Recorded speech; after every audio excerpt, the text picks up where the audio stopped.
Hello Year 3. For Science today, we're going to be continuing on with Unit 6, and we're going to be studying balanced and unbalanced forces.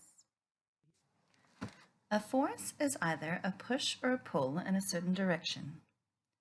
When you apply the force, it is called exerting force. The forces that you exert can cause three things. 1. We can change the shape of an object. 2. We can change the speed of an object. And 3, we can change the direction of an object. For example, we can pedal harder to go faster, or in a car we could change speed and direction. On your What Can Forces Do worksheet, please complete the answers and submit to the science email address.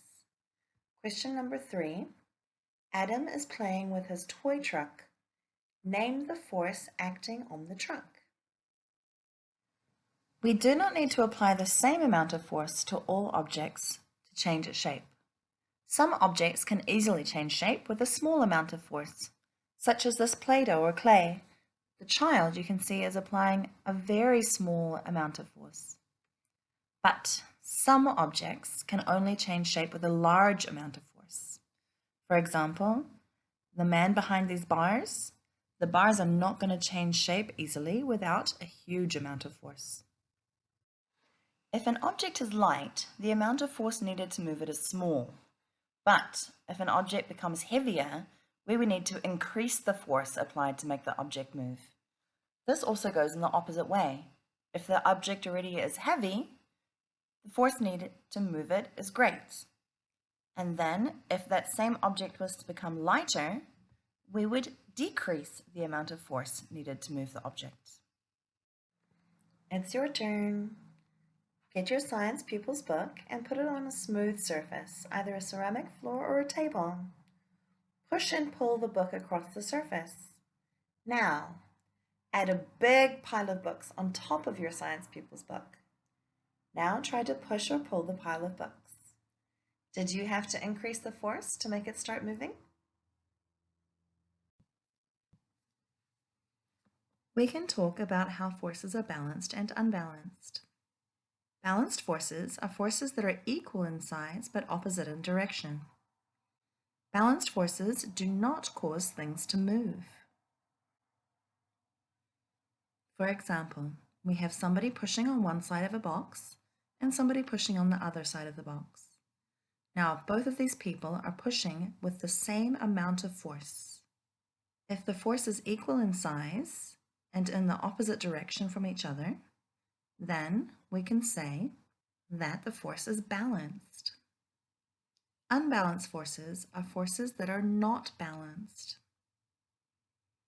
For example, we're pushing from one side of a box. There is no opposing force. The force is in the same direction, which means that the object will then move, so it is unbalanced. Another way to look at unbalanced is when we have forces going in the opposite direction, but one force is greater than the other.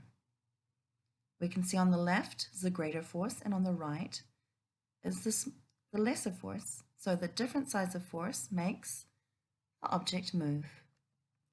Here we can see another example of a pull force. We have three forces pulling to the left, and we have three forces pulling to the right. We can see that they're pulling in the opposite direction with the same amount of force, which means there is no movement from the object because it is balanced force. Here we can see two different forces again. The blue force is exerting to the left, and the red force is exerting to the right in the opposite direction. The blue force is greater and the red force is lesser.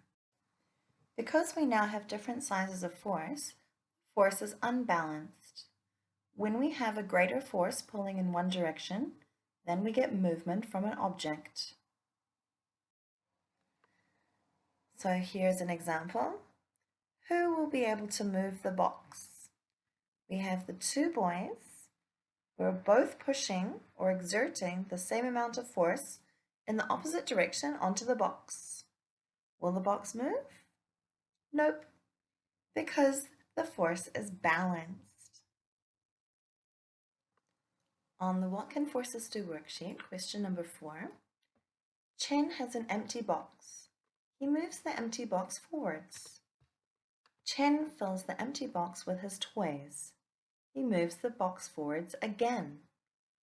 What happens to the force needed to move the box? Let's circle the correct answer. The force needed increases or the force needed decreases? Please explain your answer. Why does the force needed change? Question number 5. The picture shows two teams having a tug of war. Team A and Team B. To win, a team has to pull the other team over the winning line. Which team is likely to win? Tick the correct box. The first choice, the team with 3 people in it. The second choice, the team with 2 people in it. The third choice, the team that applies the greatest force. Fourth choice, the team that applies a balanced force. To review, a force is either a push or a pull.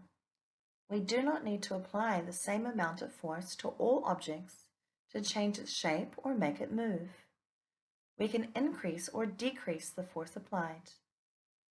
Balanced forces are equal in size but opposite in direction. They do not cause any motion. Unbalanced forces cause motion in the direction of the greater force applied.